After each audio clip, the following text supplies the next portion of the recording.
On aimerait tous avoir un bouton, vous savez, ce bouton pause sur lequel on peut appuyer quand nos pensées s'agitent. Malheureusement, j'ai une mauvaise nouvelle à vous annoncer, c'est que ce bouton n'existe pas. Mais j'ai une bonne nouvelle, c'est que nous pouvons faire de nombreuses choses pour apaiser nos pensées. Alors, comment gérer notre mental? Comment faire en sorte que nos pensées ne s'agitent plus? Eh bien, c'est ce que nous allons voir dans ce nouvel épisode. Bienvenue sur le podcast À la quête du soi.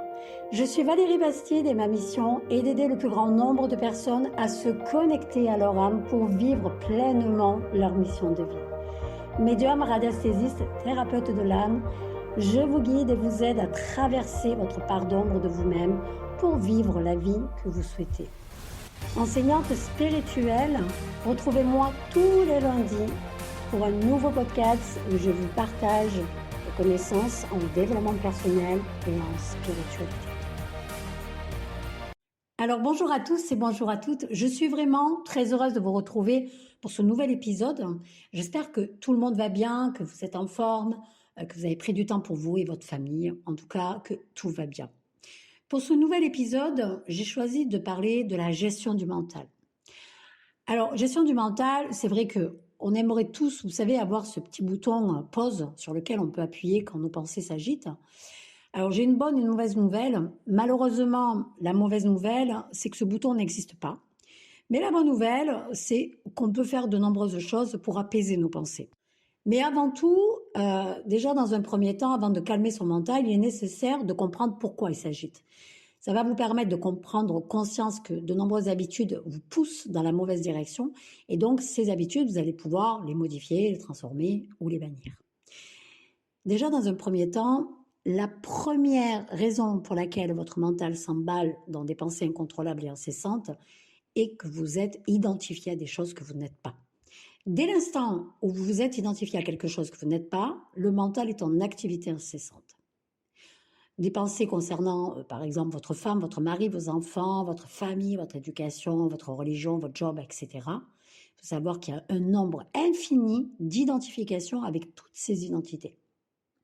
Évidemment, il existe d'autres raisons supplémentaires, comme par exemple, on se met la pression. Le fait de se mettre un peu trop la pression. Le mental, il se nourrit de nos croyances limitantes. Et il est plus facile d'avoir de nombreuses croyances limitantes tous les jours dans notre vie que d'argent qui coule à flot sur notre compte bancaire tous les jours. Comme par exemple le fait que nous devons être parfaits. On doit être les meilleurs. On est toujours dans cette quête, vous savez, moi je la définis comme fatigante, inutile et chiante, franchement qui sert à rien, d'être plus. Toujours plus.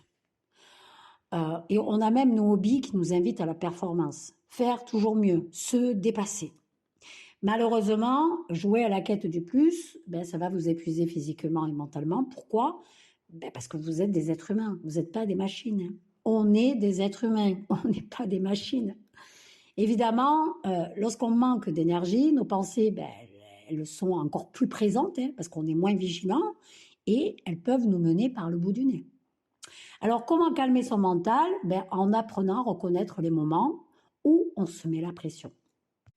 Alors, je t'invite à rester vigilant à ces petits mots qui peuvent, te sembler anodins, mais qui en fait sont le terrain propice à un mental agité. Alors, les petits mots, tu vas les reconnaître, c'est je dois, il faut, j'aurais dû, je devrais. Tu vois? Toutes les fois où tu t'entends dire ou penser ces mots, arrête-toi quelques instants pour te rappeler que tu n'es pas une machine, mais un être humain. Dis-toi que tu es quelqu'un de bien, tu n'as pas à faire plus ou à être plus. Ne t'oblige à rien. Donne-toi la liberté de faire ce dont tu as besoin et ce que tu as envie de faire, ce qui te fait vibrer. Et mon conseil, c'est fous-toi la paix. Fous-toi la paix. Alors n'oublie pas, je ne sais pas si tu le sais, on n'a qu'une vie, elle passe vite, alors profite-en. Si cette chose, tu l'as pas fait aujourd'hui, c'est pas la fin du monde. À part, évidemment, si elle est vitale pour ta survie ou celle de ta famille. Voilà. Mais si c'est pas le cas, et que tu sens que tu dois faire une pause, fais-la, point. Et te pose pas de questions. Fous-toi la paix. La deuxième raison, on s'inquiète. Alors, on est nombreux à avoir tendance à nous inquiéter. Tu sais, à cultiver le fameux « et si ». Et s'il arrivait ceci, et s'il arrivait cela. Et si on arrêtait? S'inquiéter, c'est se torturer l'esprit. C'est laisser notre mental tourner à 100 à l'heure. Et si, à l'inverse, nous nous faisions confiance? Et si on faisait confiance à la vie? Et si, au lieu de redouter ce qui pouvait mal se passer, on se consacrait plutôt à agir pour que ça se passe au mieux? Non? Ouais, ça serait mieux, hein? Alors, je t'invite tous les jours à te sentir en paix avec qui tu es et ce que tu fais. Donc, tous les soirs, liste toutes les choses que tu as faites et félicite-toi.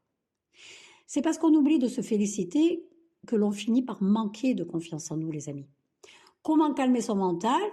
En apprenant à être fier de ce qu'on accomplit chaque jour. Alors, je le dis assez souvent, hein, pratique la gratitude. Ensuite, on ne se pardonne pas. Alors, se pardonner, je suis désolée, mais c'est la base, hein, c'est l'ouverture du cœur et c'est la guérison. On nous a appris, enfin, on nous a pas appris, du moins, à nous féliciter nous-mêmes. C'est d'ailleurs assez mal vu, je ne sais pas pourquoi, d'être fier de soi. Pourtant, rien n'est plus simple pour notre équilibre intérieur. Moi, ma fille, je lui ai appris à être fière d'elle. D'ailleurs, ma fille, elle avait 3-4 ans, je lui disais, je posais la question, Manon, qui est la plus belle? Elle me disait, c'est moi. Mais c'est moi, c'était une évidence, c'était obligé, elle était seule au monde, il y avait qu'elle qui était jolie. Je lui ai appris la gratitude. Pourtant, c'est vrai que, comme je vous disais, rien n'est plus simple pour notre équilibre intérieur. On est content, et puis quand on a confiance en soi, bon sang, on est heureux. Malheureusement, nous avons mis en place une habitude qui sabote notre confiance en nous.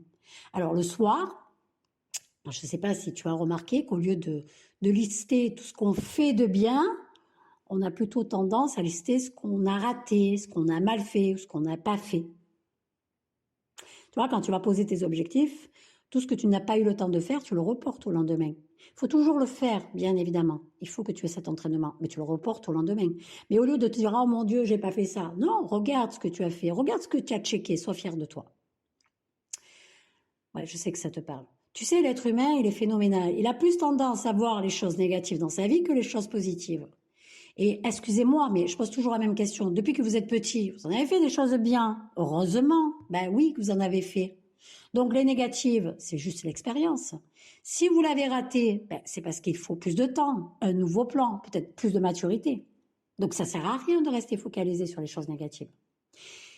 Et si on en avait marre de se juger ainsi, et si on apprenait à s'aimer malgré tout? Je le répète, nous ne sommes pas des machines. C'est pourquoi apprenons à nous pardonner. Nous avons fait une erreur, c'est pas grave. On a oublié quelque chose, c'est pas grave. On n'a pas eu le temps de faire quelque chose, c'est pas grave. Foutez-vous la paix. Je le redis, foutez-vous la paix. Franchement, à quoi bon se torturer en laissant votre mental ressasser vos erreurs? Je suis désolée, mais on ne peut pas évoluer dans la vie si on ne fait pas d'erreurs. Hein. Donc, soyez fiers de vos erreurs. Moi, je suis en totale gratitude de toutes les choses que j'ai échouées, de toutes les fois que je me suis plantée et de toutes les fois que je me suis mangé le mur. Pourquoi? Parce que si ça ne m'était pas arrivé, je ne serais pas qui je suis à l'heure d'aujourd'hui. Donc, je suis en totale gratitude. Donc, je t'invite à respirer toutes les fois où tu te vois te juger sévèrement. Respire et pardonne-toi. Prends cet automatisme. Comment calmer son mental? En lui rappelant que tu n'es pas parfaite, d'accord? Que tu n'es pas parfaite, que tu ne veux pas être parfaite et que tu n'as pas à être parfaite ou parfait. Tu fais de ton mieux et c'est déjà parfait ainsi. Donc la première chose pour justement arriver à en guérir, c'est accepter. Accepter la première étape pour calmer son mental. Quand on sent que notre mental s'agite et que ça crée en nous un mal-être, déjà, on a besoin d'accepter et de se dire, ok, mon mental s'agite, mes pensées sont sans dessus-dessous et je me sens mal. Ok, d'accord, pas de problème. Je ne le mets pas de côté, je ne le renie pas, je le prends comme il vient. Ok, je suis en accord avec ça. Accepter, c'est faire la paix avec ce que l'on ressent à l'intérieur de soi. C'est important. C'est la base de la guérison. C'est important parce que nous avons plutôt appris à faire semblant, vous savez, à cacher nos émotions. J'en parle dans l'épisode, le dernier podcast que j'ai fait sur les émotions et je vous invite à l'écouter. Accepter, c'est s'envoyer un message fort. Ce que je ressens est important, je suis important, je décide de m'écouter et de prendre soin de moi. Alors, c'est pas toujours évident d'accepter, je le conçois. C'est plus facile de faire comme si tout allait bien. Pour accepter, je t'invite à t'isoler quelques minutes pour respirer calmement. Il n'y a rien à faire, juste à être. Respire, sens ton cœur battre, concentre-toi sur ton souffle, sur le mouvement de ta respiration. Ok? Comment calmer son mental? En acceptant de ne pas être calme, justement. Deuxièmement, se parler comme à un ami pour calmer son mental. Nous avons appris à bien parler aux autres, à faire attention à eux, à faire preuve de gentillesse et d'empathie. J'espère que c'est votre cas. Si ce n'est pas le cas, je vous en prie. Il faut le faire. D'accord? On est des êtres bienveillants. Mais nous n'avons pas appris à faire la même chose avec nous-mêmes. Et bien au contraire, nous avons appris à nous juger sévèrement et à croire qu'on nous juge, parce que ça aussi on est fort, pour croire que certaines personnes nous jugent, parlent de nous, etc. Ça c'est autre chose. Il est temps vraiment que cela cesse. Lorsque notre mental s'agite, nos pensées, elles s'entrechoquent et ça nous fait mal. Nos pensées sont remplies de jugements et ça crée des émotions négatives fortes. Vous voyez comment se créent des croyances limitantes? Il faut arrêter avec ça. Que dirais-tu à ton ami, à ton meilleur ami dont le mental s'agite et qui se répète de mauvaises choses sur lui ou sur sa vie? Que ferais-tu? Je te pose la question, qu'est-ce que tu ferais? Tu le rassurerais? Tu le réconforterais? Enfin, j'espère que c'est le cas, parce que si c'est pas le cas, désolé, je te le dis, travaille sur toi avant d'aider les autres. Voilà, oui, je le dis. Pourquoi? Parce que pour l'aider, il faut déjà que tu sois dans la gratitude et que tu t'aimes, d'accord? Voilà. On est des êtres bienveillants, les amis, je le répète, d'accord? Donc, on doit être bienveillant avec nous-mêmes et avec les autres. Parce qu'il serait difficile pour toi, je pense, de voir ton ami souffrir de ses pensées. Alors, pourquoi ne pas faire la même chose pour toi? Pourquoi ne pas t'offrir du soutien et du réconfort? Si tu le fais pour tes amis, tu peux le faire pour toi. Donc, je t'invite à prendre quelques instants pour toi. Lorsque tu ne vas pas bien, visualise ce que tu ressens, ce que tu penses, sois un ami à toi, tu vois, comme si tu allais aider ton ami, tu vois, mais là, ton ami, c'est toi. Donc, visualise ce que tu ressens, ce que tu penses, ce soit un ami à toi qui le ressent et le pense. Réfléchis à ce que tu aurais envie de lui dire, laisse les mots résonner en toi et je te propose de les écrire sur un papier pour ensuite les relire pour toi. Tu vois, c'est comme si tu vas t'adresser à un ami. Donc, tu peux le dire à voix haute, tu peux l'écrire, tu peux le crier, tu peux le dire dans ta tête, d'accord? Mais dis-le, dis-le. Si tu as du mal à t'adresser à toi, parce qu'évidemment on n'a pas été élevé comme ça, fais comme si tu t'adressais à quelqu'un, à ton meilleur ami, d'accord? Tu sais, tu es ton meilleur soutien, ton plus grand amour. Il n'y a que toi qui peux t'aimer comme tu le voudrais. Troisièmement, sortir de sa tête pour calmer son mental. Une fois que tu as accepté que ton mental est agité et une fois que tu as pris le temps de te rassurer comme un ami le ferait, il est temps de sortir de ta tête. Alors, c'est pas dans nos habitudes de couper court à nos pensées, ça je le conçois, nous avons plus tendance à les suivre, c'est pourquoi nous croyons que les pensées nous contrôlent, mais c'est pas le cas. On peut et on doit faire silence dans notre esprit inquiet. Comment? En sortant de notre tête. Alors, pour sortir de notre tête, nous allons nous servir de nos mains, de nos jambes, de nos oreilles, de nos yeux. Nous allons faire quelque chose pour nous concentrer sur autre chose que nos pensées chaotiques. Donc, je t'invite à prendre 5-10 minutes pour faire une activité.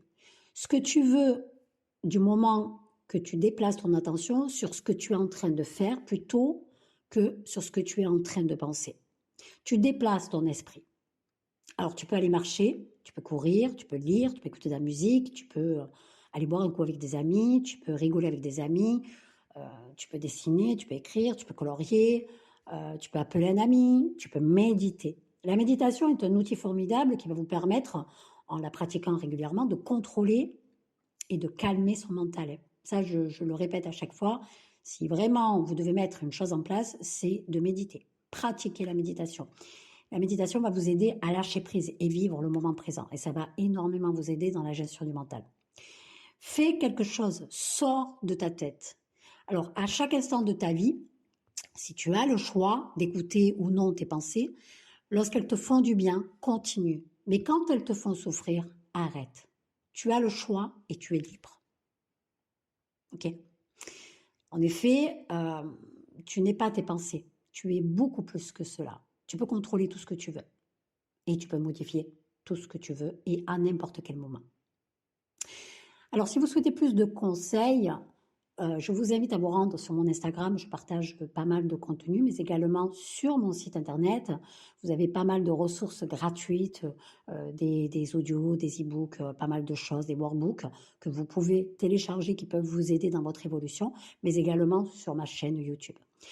J'espère que ce nouvel épisode vous aura aidé à pouvoir gérer votre mental. Je partage d'autres astuces et conseils sur mon Instagram, mon site internet et mes réseaux sociaux, enfin tous mes réseaux sociaux et ma chaîne YouTube concernant la gestion du mental également.